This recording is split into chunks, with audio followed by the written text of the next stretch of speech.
Cette vidéo relative aux principes budgétaires et comptables fait partie d'un parcours plus complet, vous permettant de mieux appréhender les mécanismes applicables aux collectivités, à leur budget, à leurs finances et à leur comptabilité.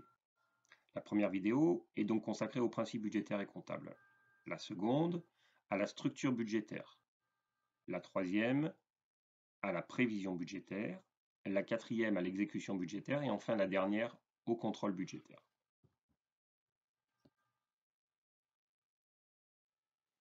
Le principe de l'unité budgétaire signifie que dans toutes les organisations publiques, que ce soit les collectivités, les établissements publics locaux, que ce soit également dans la fonction publique hospitalière, que ce soit au niveau de l'État, le principe de l'unité budgétaire signifie qu'il ne doit y avoir qu'un seul et unique budget. Ce principe correspond à un principe de transparence, de lisibilité. Il est important que les citoyens qui doivent pouvoir avoir accès à l'information sur ce qui a été fait avec leur argent, avec les impôts qu'ils ont payés, avec les redevances, les tarifs qu'ils ont acquittés, les citoyens, pour avoir cette information-là, ne doivent pas avoir à regarder dans de multiples documents budgétaires. Ils ne doivent pas avoir à chercher l'information. Toute l'information doit être regroupée au sein d'un seul et unique budget. On s'aperçoit bien que ce principe de transparence, ce principe de lisibilité, correspond à un principe philosophique où les citoyens consentent à l'impôt et en contrepartie de ce consentement à l'impôt, ils doivent avoir la possibilité de savoir qu'est-ce qui a été fait avec leur argent, avec les impôts qu'ils ont payés. Bien sûr, il y a des exceptions ou des atténuations à ce principe d'unité budgétaire. D'abord, il peut y avoir des budgets annexes ou des budgets autonomes. On va trouver des budgets annexes obligatoirement mis en place par les collectivités pour gérer des services publics industriels et commerciaux. Par exemple, le service public de l'eau, le service public de l'assainissement, le service public des transports urbains, les cimetières, crématoriums. Ces services publics sont qualifiés soit par la loi, soit par la jurisprudence de services publics industriels et commerciaux. Et lorsqu'il y a un service public industriel et commercial, il y a forcément obligation de mettre en place un budget annexe. Ce budget annexe fait l'objet d'une nomenclature comptable spécifique. Une nomenclature, c'est une règle comptable. D'une nomenclature comptable spécifique qui s'appelle la nomenclature comptable M4. M43 pour les transports, M49 pour l'eau et l'assainissement. Chaque service public industriel et commercial a une déclinaison spécifique au niveau de la nomenclature comptable. Première chose à retenir, lorsqu'il y a service public industriel et commercial, il y a forcément mise en place d'un budget annexe. Les collectivités peuvent aussi instituer des budgets annexes sur la base du volontariat, si elles le souhaitent, notamment lorsque les collectivités vont gérer des services assujettis à la TVA, des services commerciaux qui vont être assujettis à la TVA. Par exemple, un musée est assujetti à la TVA. Lorsque la collectivité met en place ces services assujettis à la TVA, il va y avoir certains services, certaines recettes qui ne sont pas taxées à la TVA et d'autres recettes qui vont être taxées à la TVA. Pour avoir une lisibilité plus simple, on peut choisir, c'est un choix, ce n'est pas une obligation, on peut choisir d'instituer un budget annexe pour y regrouper toutes les opérations assujetties à la TVA qui concernent le service en particulier. Une collectivité qui va gérer un musée, si les recettes du musée sont assujetties à la TVA, la collectivité peut décider de loger toutes les dépenses et toutes les recettes de ce musée dans un seul et unique budget annexe, de façon à pouvoir plus facilement gérer les opérations de TVA. Enfin, une collectivité peut décider, sur la base d'une délibération, de mettre en place un service public à simple autonomie financière, ce qui signifie que ce service public à simple autonomie financière fera l'objet d'un budget annexe. Là encore, la mise en place d'un budget annexe à simple autonomie financière, en dehors des cas où il est obligatoire, est une simple faculté de la part de la collectivité. Cette faculté donne lieu à une délibération qui donne lieu au contrôle de légalité et le préfet va vérifier si la création du budget annexe et donc la dérogation au principe d'unité budgétaire est légitime.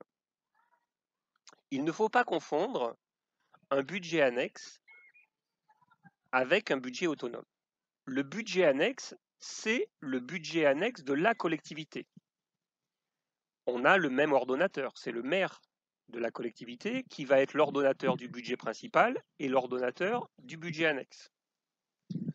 Les agents qui vont être rattachés au budget annexe sont des agents de la collectivité avec une feuille de paye de la collectivité. Les décisions prises dans le cadre de la gestion d'un service public qui fait l'objet d'un budget annexe sont des délibérations prises par l'assemblée délibérante de la collectivité.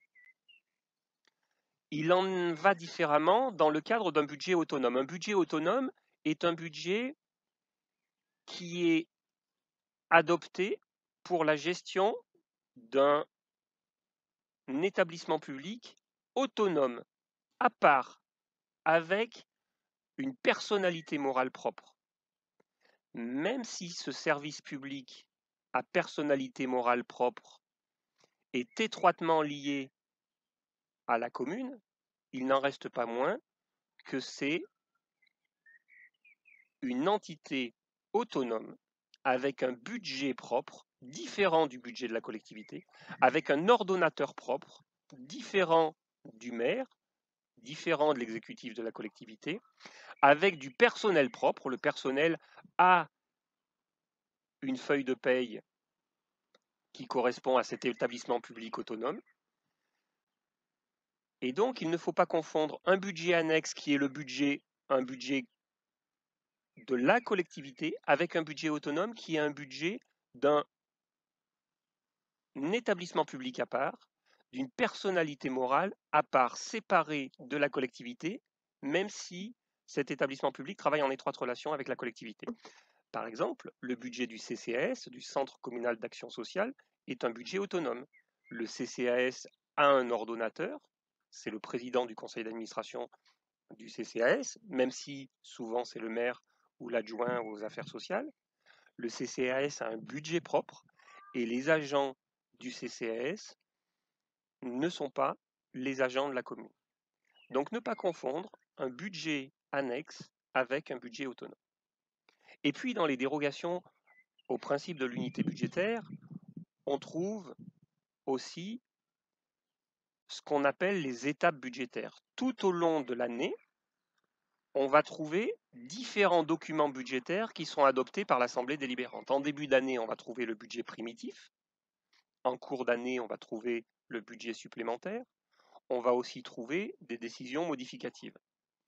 Donc, un citoyen qui rentrerait à l'accueil de la mairie et qui demanderait à voir le budget de la collectivité, on pourrait lui poser la question, est-ce que vous voulez voir le budget primitif, le budget supplémentaire, les décisions modificatives? Donc sur un plan formel, il y a tout au long de l'année plusieurs documents budgétaires, le budget primitif, le budget supplémentaire, les décisions modificatives. Mais tous ces documents budgétaires ne forment en fait juridiquement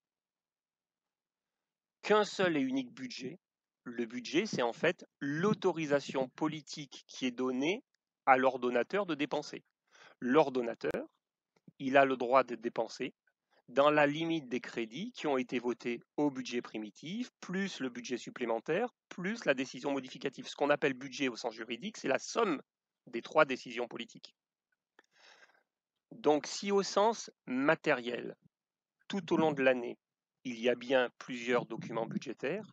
Au sens juridique des termes, il n'y a qu'un seul budget, le budget étant l'autorisation politique donnée à l'exécutif de dépenser. Et cette autorisation politique globale donnée à l'exécutif de dépenser, c'est la somme de tous les documents budgétaires. Voilà les points à retenir en ce qui concerne l'unité budgétaire. Un seul et unique budget pour une meilleure transparence et une meilleure lisibilité, avec des exceptions que sont les budgets annexes à ne pas confondre avec les budgets autonomes. Voyons maintenant un autre principe, le principe de l'universalité budgétaire. Si à l'issue de cette vidéo, vous avez besoin d'informations complémentaires, de documents, n'hésitez pas à nous contacter à l'adresse qui s'affiche. De la même façon, Finances Territoriales a digitalisé l'ensemble des formations inscrites à son catalogue. Elle peut donc très facilement répondre à vos attentes et vous proposer des formations à distance ou mixtes, à distance en présentiel ou complètement en présentiel, à des tarifs optimisés par rapport aux tarifs des autres sociétés de formation. Au-delà de ces formations inscrites au catalogue, la méthodologie que nous mettons en œuvre et le très large réseau de nos intervenants nous permet, toujours à des coûts optimisés, de vous proposer à distance ou mixte n'importe quelle formation relative à la gestion des collectivités ou au management public. Finances, marché public, ressources humaines, management, intercommunalité, gestion des services publics et bien d'autres thématiques encore. Chaque fois que vous avez un besoin en matière de formation, n'hésitez pas à nous solliciter.